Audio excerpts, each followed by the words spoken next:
Hi, I'm Asma Shariflu, one of the instructors of the Best Topic Educational channel. In episode 26 of the PowerPoint tutorial series, I want to discuss the radar chart. I recommend that you watch the PowerPoint tutorials from the beginning, starting from episode 1. As this video is also part of a complete tutorial series on PowerPoint software.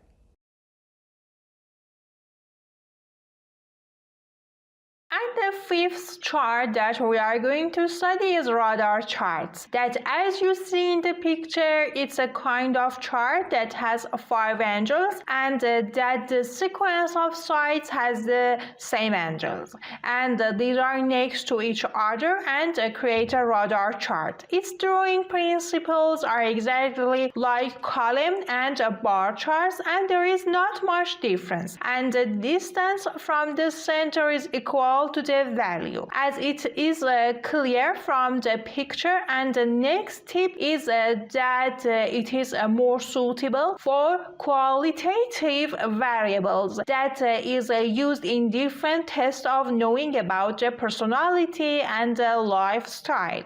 To add the radar chart into the slide, you should select the radar option, then click on OK. That again, as soon as you add the chart in the slide, the Excel opens for it, and you can change the different options of your chart. You can change the number of series and also the titles.